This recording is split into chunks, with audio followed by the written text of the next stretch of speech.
Welcome everybody to another episode of Deep Discog Dive. In this episode, we are going to be continuing on with Kanye West's discography. This is episode 5. His 5th album is My Beautiful, Dark, Twisted Fantasy. This album is Kanye West's critically acclaimed return to hip-hop music after a bit of a detour with 808s and Heartbreak. 808s and Heartbreak saw a lot of confusion in the Kanye fan base, and a lot of the fan base were even frustrated, saying that Kanye was completely leaving hip-hop, which was something that a lot of people believed was the case on Graduation, with a little bit more of a poppy appeal to it. 808s and Heartbreak was nothing like the College Dropout, Late Registration, and Graduation. The album was a lot different. It featured a lot less rapping from Kanye, a lot more singing, mediocre singing at that, with a very raw presentation to it, with auto-tune placed on top of it, and a much more depressing vibe behind it. With 808s and Heartbreak, at the time, a lot of the hip-hop community had sort of counted Kanye West out, thinking that he's no longer going to return to hip-hop and that he's completely done with it and is going to move on to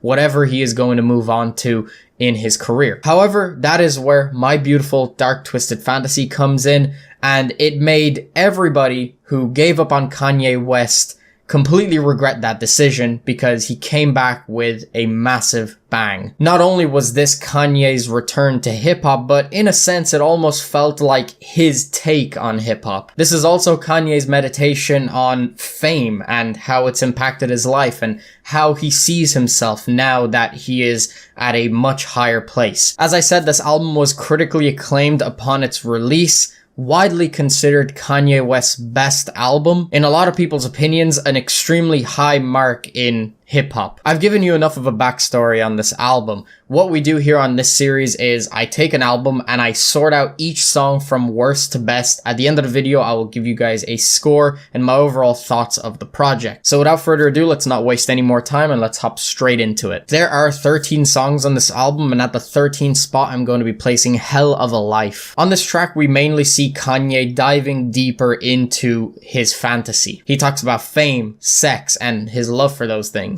The chorus is really great on this track. I really like the auto-tune that is placed over Ye's voice. The beat is really strange too, with its revving bass and its weird keyboard sounds. My personal favorite part of this track is the outro, where things become a lot more magical sounding. In the number 12 spot, we have So Appalled. First thing I want to mention is that the Swizz Beatz refrain is a good setup for Ye's first verse. Kanye's rhyme scheme is really impressive on his verse. I like the way he opened it up by saying, "I'm so appalled, Spalding, balding Donald Trump taking dollars from y'all." Jay-Z is featured on this track, and I really like his verse too. Once again, I really love the opening bars and the intensity in his voice when he says, "How should I begin this? I'm just so offended. How am I even mentioned by all these fucking beginners? I'm so appalled, I might buy them all just to show how much more I have in store." Pusha T also makes an appearance, and his verse is great too. His delivery is really cold and adds a real gangster element to the track. Sci-Hi's verse is good too. His rapping is really smooth, and I just like how many rhymes he managed to pack in such a small amount of space. The chorus from RZA is awesome too. I just like how much more chaotic and uncontrolled it is. Overall, it's just another incredibly solid track. In the 11th spot, we have Who Will Survive in America. This is basically just a continuation from the previous track, which was Lost in the World, and some people might not consider it a song in and of itself, but I wanted to include it here anyway. It has similar qualities to Lost in the World, with a spoken word piece from Gil Scott-Heron. It's a really powerful piece and a perfect finish to the album in my opinion. Moving into the number 10 spot, we have Lost in the World. Justin Vernon's opening vocals set up the song really nicely. When the track springs to life with the chorus, it sounds brilliant as we approach the end of the album. If you were to consider this the final song on the album, I think it does a really good job at being that. Kanye's verse is great. I think it's an appropriate send-off to the album with how flashy it comes off. The instrumental is fantastic too. I mean, the drums just sound incredible. I mean, the outro is just earth-shattering with its intense vocals behind it. Also, the transition into Who Will Survive in America is so seamless, so smooth. In the number 9 spot, we have Blame Game. I really love the beautiful pianos that are playing throughout the entire track. John Legend's vocals on the bridge and on the chorus are very nice as well. Ye touches on hatred and problems in his relationships and how two people can just be so toxic for each other. His partner at the time cheated on him, but he also talks about how he himself is not free from any wrongdoing, as he had been cheating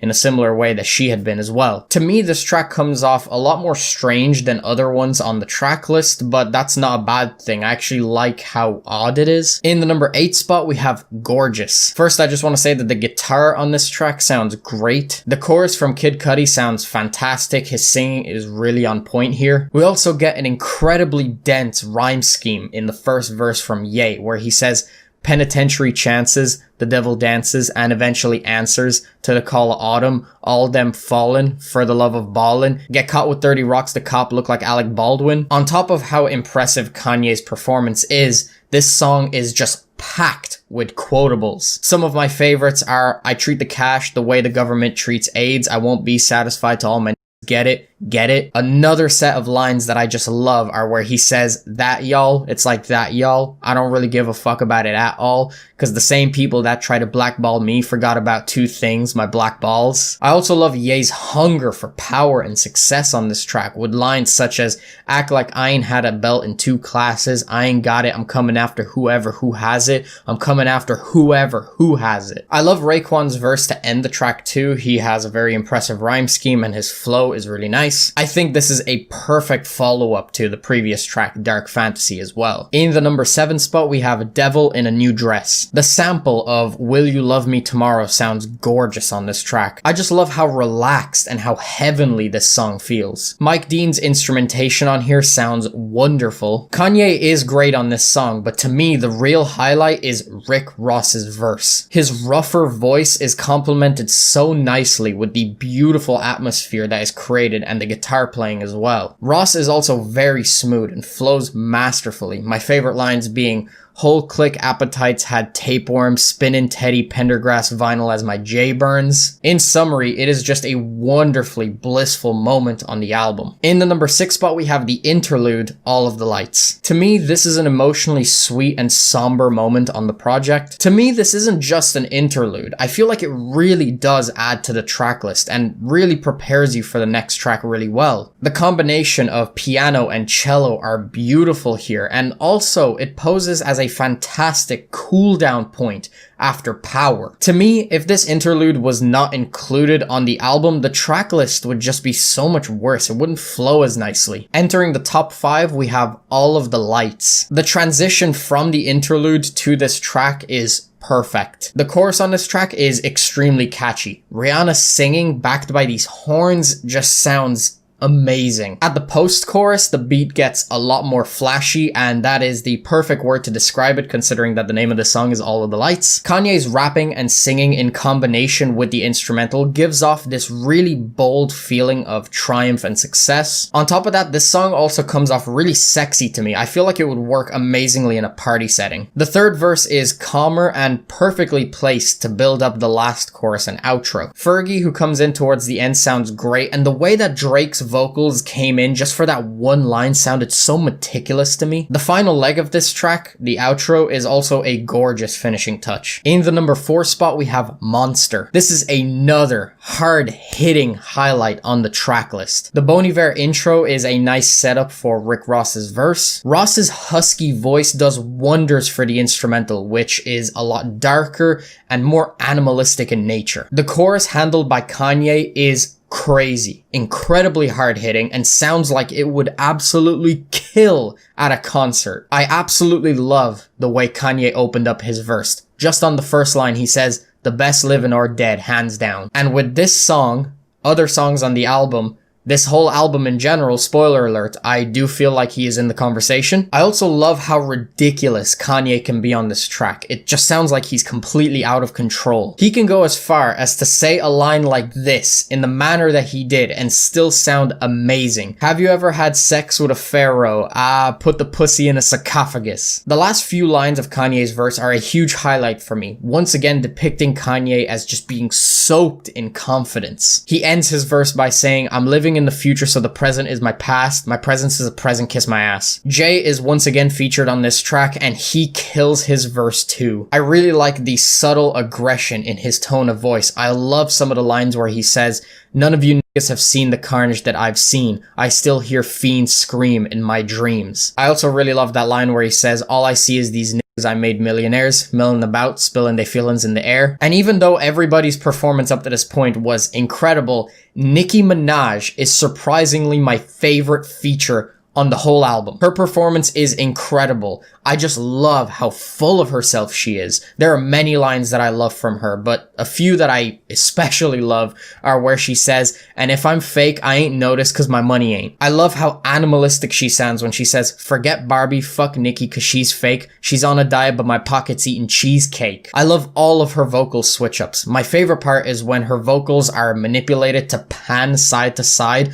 while she raps. That part specifically makes my head spin whenever I listen with a pair of headphones or my speakers. Really, I am not surprised that a lot of people claim that this is her best verse ever. The outro on this song is also a really good finishing touch to the track. Overall, a huge highlight. In the number 3 spot, we have the intro to this album, Dark Fantasy. To me, this song just has the most perfect build-up I could imagine for this track. It just has this insane, larger than life feel to it. It really does bring me to a higher place. And after that build up, once the beat drops, it is one of the craziest drops I have ever heard on a song. Up to this point in his career, when you turn on this song, this is the best his rapping has ever been. Wordplay, flow, quotables, they're all here, and they're all incredibly potent. We obviously have the classic line of, you ain't got no fucking Yeezy in your Serato. I think my personal favorite line on this song, and perhaps one of the best on the entire album, is where he says, the plan was to drink until the pain over, but what's worse, the pain or the hangover? Fresh air rolling down the window, too many Urkels on your team, that's why your win's low. I remember Anthony Fantano talked about how much he loved that line, and I personally didn't really get the reference until I looked into the lyrics, and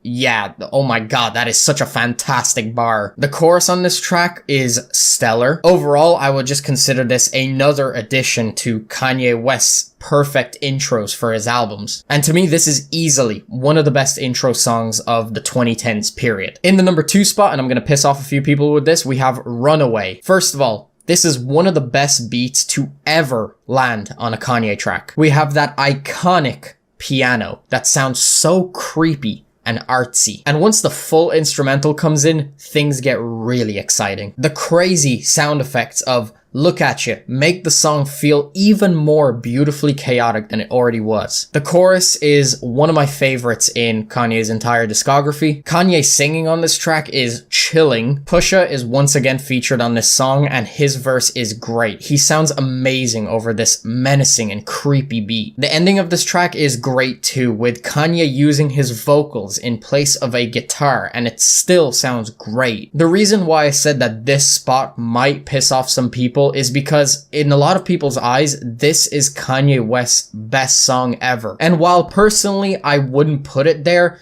I do think it is worthy of that spot. If you yourself hold a different opinion and think this is his best song ever, I won't argue with you. I think this is definitely potentially his best song. As I said, I think it's worthy of that spot, but for me, it didn't quite land at the number 1. And speaking of the number 1, my favorite song on this entire album, with all of its capitalized letters, unlike every other track on this album, we have Power. What do I even say about this track? I guess the first thing I will say is that, fun fact, this is my favorite Kanye West song.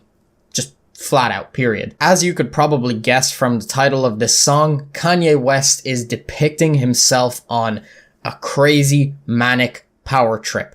And listening to this track makes me feel like I'm in the same place. It makes me feel like I'm on a power trip too. The King Crimson sample on this track is fantastic. mind-blowing. This song is so powerful and hard-hitting, such impactful lyrics. And Ye's overall rapping on this track is insane, wildly impressive. In my opinion, the best he's ever rapped. There are plenty of moments that I love on this song, but the end of the second verse is definitely a huge highlight for me. It just comes off so crazy, where he says, "Reality is catching up with me. Taking my inner child, I'm fighting for custody. With these responsibilities that they entrusted me, as I look down at my diamond-encrusted peace." The confidence that Kanye portrays here is just out of this world. He sounds unstoppable. I mean, who the fuck's confidence is so high up that they can say, "I know damn well y'all feeling this shit. I don't need your pussy, bitch, I'm on my own dick." The outro of this song is my favorite part though. Dwell's singing is mystical and just sounds like a higher calling. The instrumental, while killer for the entire song, becomes manic towards the end, with loads of mind-bending sound effects revving up to this incredible climax with this sinister laugh coming into play too. This entire track gives me chills and is one of my favorite songs ever. One of the best in hip-hop's history in my opinion, and honestly makes me question why Kanye isn't brought up enough in GOAT conversations. Whew, okay.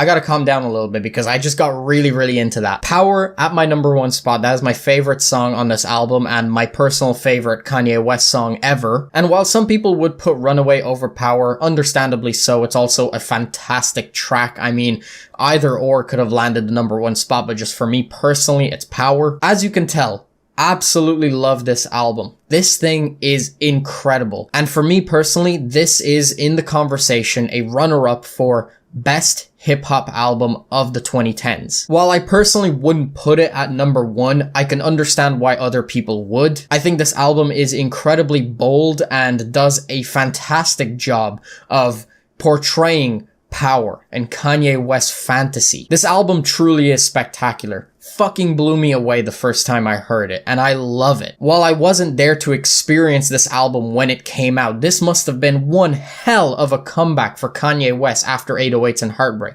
And while, don't get me wrong, I fucking love 808s and Heartbreak. I think that album is great.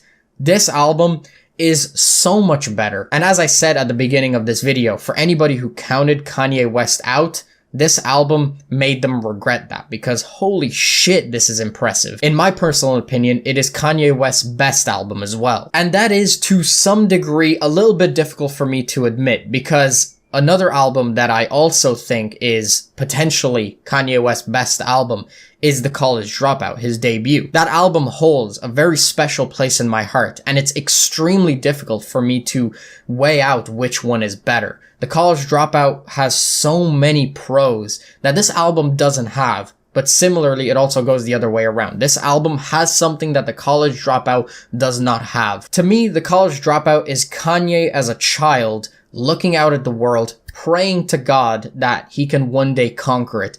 And My Beautiful Dark Twisted Fantasy is a depiction of Kanye West after he has done that, after he has conquered the world and has gone insane with the amount of power that he now possesses. To me, this is Kanye West looking down at the world that he has just taken control of.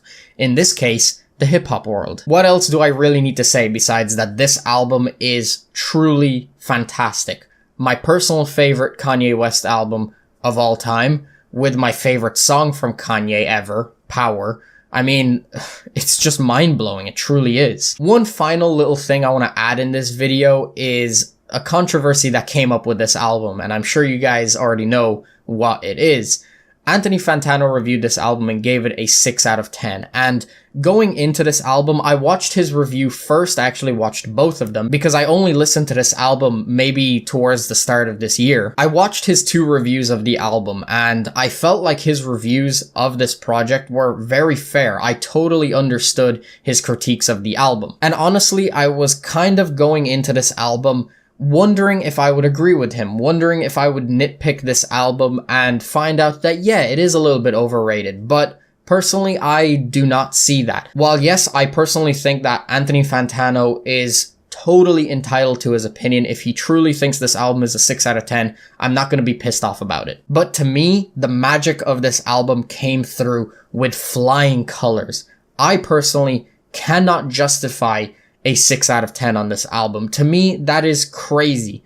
But as I said, Anthony Fantano is completely entitled to his opinion. If he thinks this is a 6, it's a 6 in his eyes. I don't think this is objectively the greatest album ever. So for anybody who is pissed off to this day about the fact that Anthony gave this a 6 out of 10, I really think you should be focusing on more important things in the world. Move on from it. It is just somebody's opinion. And hey, if you want validation for how good your music taste is, get it from me, because I'm giving this a 10 out of 10 easily. This album absolutely blew me away. Love it, love it, love it. Cannot speak highly enough of it. If you haven't listened to it already, I definitely recommend you do. Do not wait another full decade like I did to give this a listen. And with that being said, I'm going to wrap this video up here. So yeah, guys, that's pretty much the end of the video. If you guys enjoyed, make sure you smack the like button. If you want to stay up to date with my content, please be sure to subscribe. I'll have my last video in the corner. If you haven't checked that out already, definitely make sure to check it out. Hope you guys enjoyed. Thanks very much for watching.